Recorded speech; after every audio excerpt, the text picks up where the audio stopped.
Hey Pitmasters, what is up? Today we're going to be grilling a beautiful Côte de Bœuf.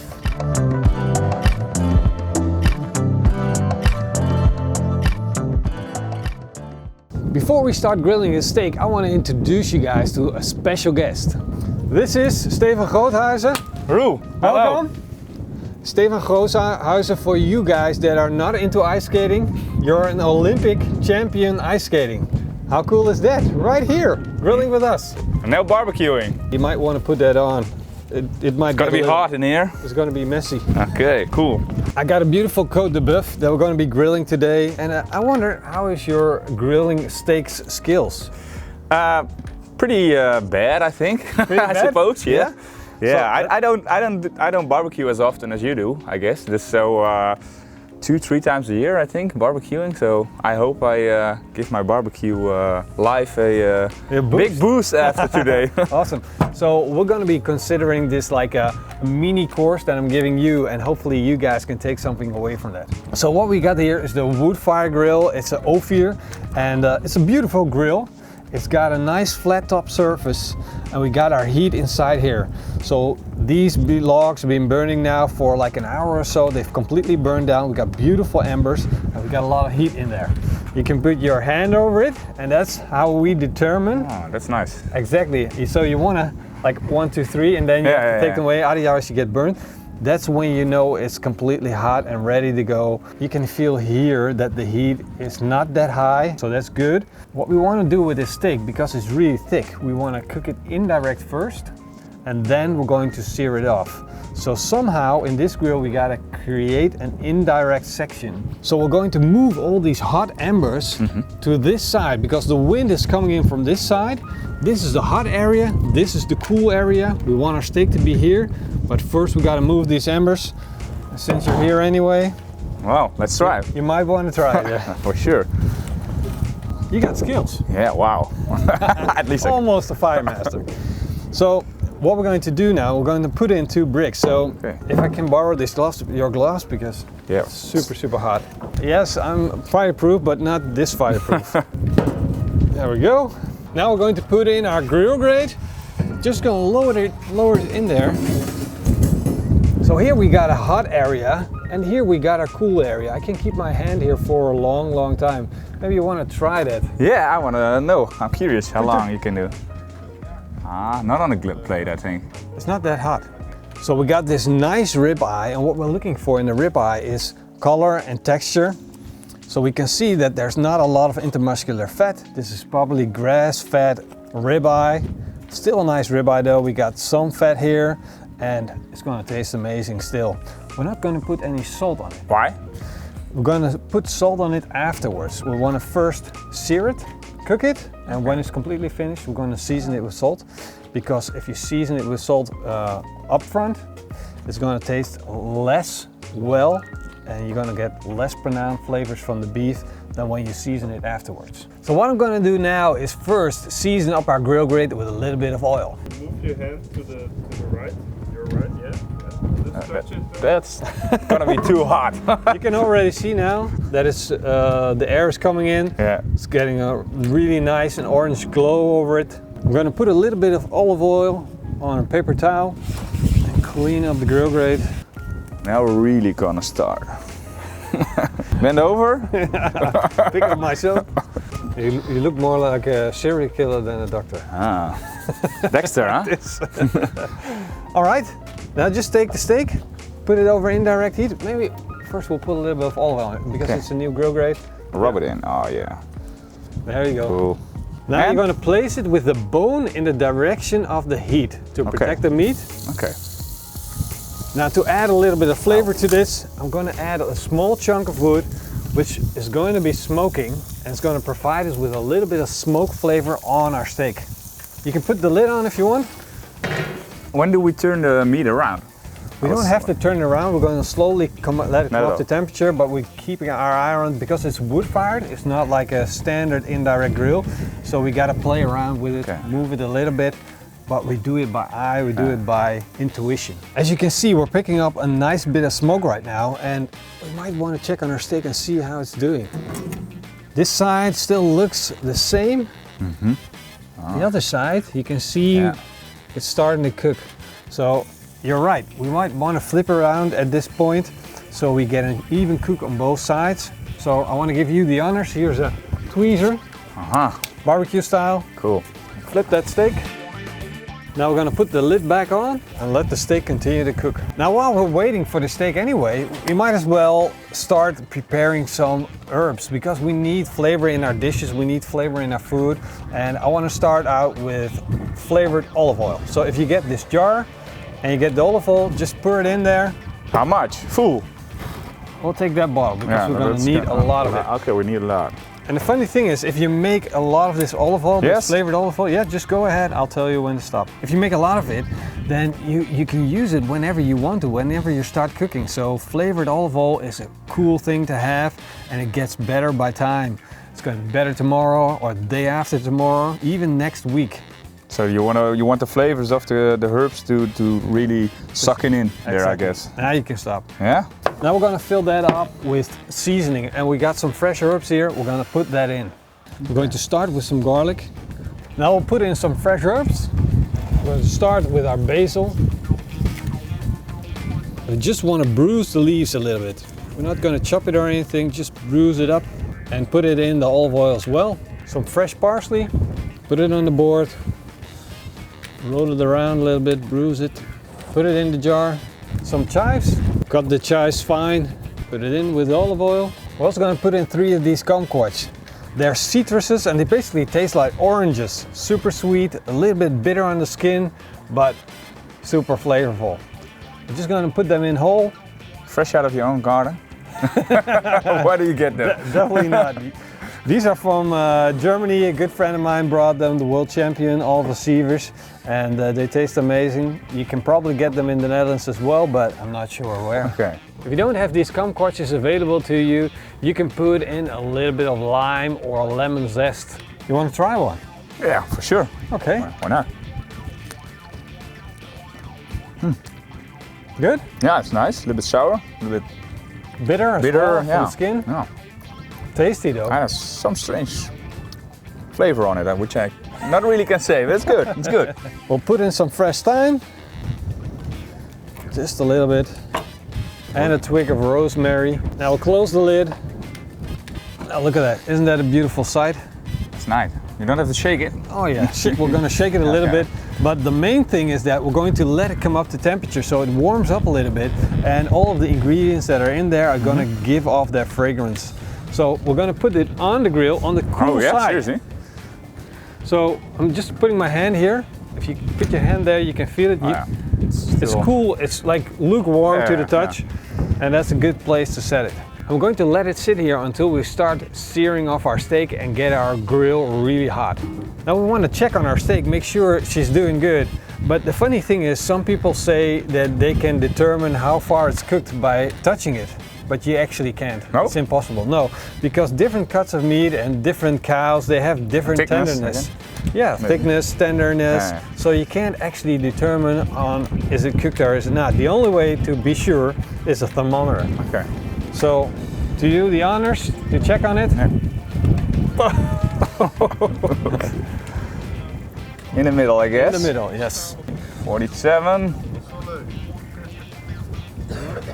46 and a half. I'm gonna burn my hand over here. Maybe here and over there. You might want to check on multiple points so you know. So you want it on the outside, on the inside. Oh, that's way hotter here.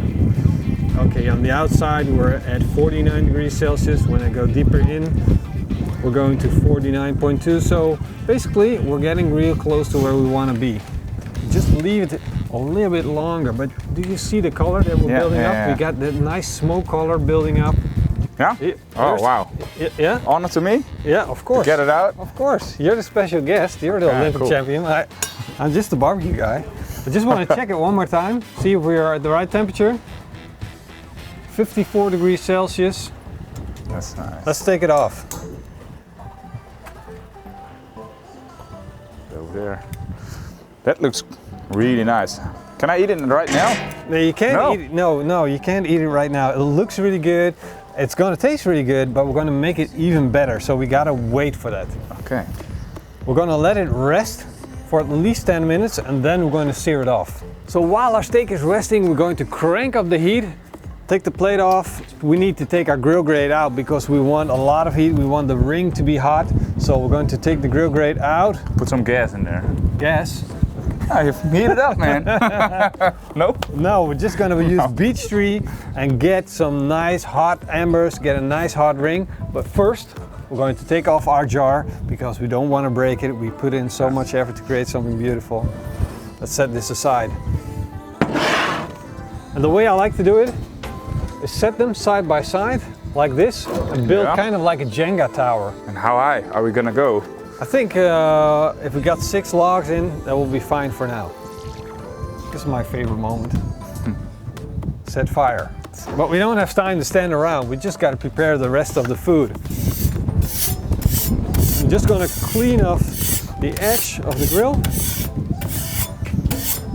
If you can put a little bit of olive oil on the ring, just walk around, pour it on there, go for it.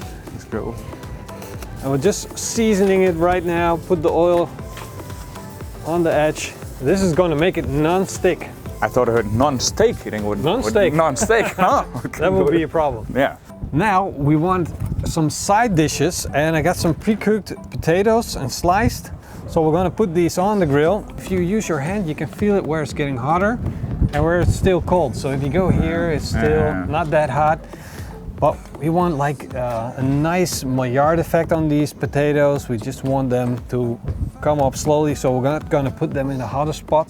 That's reserved for our steak. So I want to put them just around here. And what I always do is I put my hand in front of it. You don't want? Because I don't want them to fall in. Just slowly put it on there. And now all we need is the beautiful oil that we created. Now we don't have any seasoning on this right now, so if you want to, a little bit of salt and pepper on top. Just like this? Yes, like that. Fresh ground black pepper. I'm going to flip it around now, making sure we got the oil on all the potatoes. Baked potatoes are a little bit plain, but if we put some bacon on top of them, they're going to taste even better. Of course, I want some vegetables as well. We got some beautiful sweet tomatoes, and it's always a challenge to keep them on the ring, of course. And now again, we need our oil. They're gonna burst? Oh. Yeah, they're gonna pop, they're gonna burst, but that's fine. Here, come here, rabbit. Oh, shit. Come here, hare. Time to go on the grill. In the meantime, I'll just be seasoning these tomatoes because they need flavor as well. A little bit of fresh ground black pepper. Wow. And what I want to do is, what I really like is I like to grill my lettuce. So I'm going to take some of that lettuce and I'm just going to place it on the grill and sear it off. Now we're going to top off our potatoes with some cheese. Of course we're using young Gouda cheese. Come. Yeah. Don't be afraid. Yeah, no, I'm afraid of fire. So what I'm going to do is I'm going to spread out these logs that are burning, and we're going to put in an accessory that's going to help us sear the steak real nice and get a good temperature on it. I thought it was, that was okay. Right? That was okay. Let's put this thing on. Wow, these things are super heavy. I'm going to be the guy that burns his hands. Now it's a real barbecue. Now. We got a lot of heat. We want to get the grill grate a little bit hot, make sure we clean up a little bit, and then we're going to be searing up our steak. And we're looking for a sweet spot where it's nice and hot. But what I'm going to do is I'm going to add a few logs, making sure that we got enough heat. But I'm going to place the logs not dead center. I'm going to place them on the outside, so the heat comes from the outside and goes inside and upward. Get your tweezers out. These, huh? Exactly. And then grab the steak. Okay, now let's put the steak on the grill dead center. There we go. Now we can hear that slowly the sizzle is coming. We're just waiting for it to pick up a nice bit of Maillard, and then we're going to slowly rotate it and keep on rotating it until we get a crispy outside. Okay, let's take the steak off the grill. And now, the good thing is we don't have to let it rest again. We can slice right into it. I'm curious. First we're going to take off the bone. And now, for the magic. Are you ready?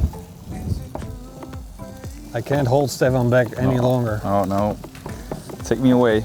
I'm gonna eat it. The funny thing is that you can now see This is definitely nice and cooked slowly, but it's still really light color, just like the steak was before we start cooking it. And when you have a darker steak, it becomes more dark in the end as well. It's time to season it, put some salt on it. That's what we want. This is pyramid salt, and what it means is pyramid crystals. It will dissolve easily, and it's perfect for steaks. A little bit of Never pepper. heard of it. Pyramid salt, never heard of it. The rest of the vegetables and the potatoes are done, so we're taking them off the grill, put them on the board, and enjoy our feast. I forgot one thing, Morrison. I wanted to make like a Caesar salad out of this, so I got some anchovies to go with it. You barbecue everything. Even anchovies. Exactly. This is anchovies without the bones and without the skin, so it's perfect for a Caesar salad. This is going to make our salad nice and salty. And of course, we need some Parmesan cheese. You made this. Yeah, well, with some help, huh? Oh yeah, but you can do it on your own now. You know how to do it. The steak looks fantastic. We got some nice vegetables and some potatoes. There's only one thing left to do. Let's eat it. Taste it. Okay, go ahead. Yeah? Yeah. Just like... Yeah, with your hands, man. With your hands, yeah. That's how we do it. That's real barbecue, huh? That's real barbecue.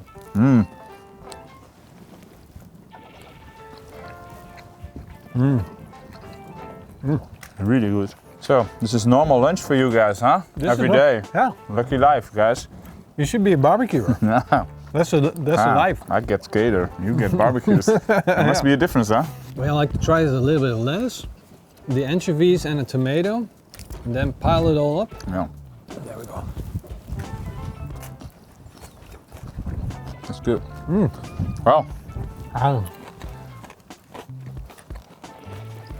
cheese and bacon. On potatoes. Can't go wrong with I that. feel a little bit sorry for our cameraman now. 'Cause we're Yeah?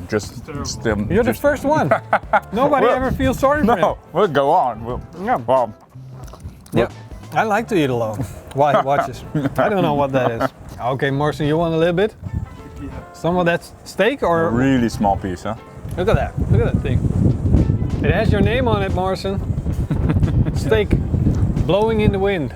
For an ice skater, you cooked a really good. For an ice skater, huh? Otherwise it's really shitty, but for an ice skater it's really okay. Maybe next time bring your skates to help slice the steaks. So does this qualify as a sporter's diet? Yeah, for sure. Yeah, it's healthy, I think. Maybe too much cheese for a sporter, that's it. But this is healthy. The steak is more clean and nice, and I think it's really good. It's good yeah, food, and right? yeah, for a sportsman, it's good to eat like from everything. You need meat, you need some carbohydrates with the potatoes, and of course vegetables for vitamins. So everything is in there. Yeah. So this is a well-balanced meal, and a pro athlete, Olympic champion recommends that we eat this stuff. So of course you got to do a little bit of workout to make sure that you're healthy, right? Yeah. If you quit with this, you can also get a cook for professional ice skating team. Maybe a rule. Oh, that's nice. Yeah. I could come with you guys. Yeah. Do you party every night? Or well, once in a while, but that's maybe too less for you, huh? Yeah. Well, you can go. Okay. Physiotherapists also go party. Yeah. Okay. We nicely went to bed and sleep, and they. And the rest parties. Yeah. All right. Well, maybe we'll do that then. Thank you for being here. Yeah, it was awesome to have you, and well, it was fun, and that's the most important part. Yeah, it's fun, and it's good to learn how I can go for a really nice barbecue next upcoming summer. So I'm looking forward to that. Fantastic. So I want to say thank you guys for watching, and if you liked the video, then give us a big thumbs up and a comment down below. A big thank you to our Patreons and our YouTube members. See you guys next time. Until then, eet smakelijk and keep on grilling.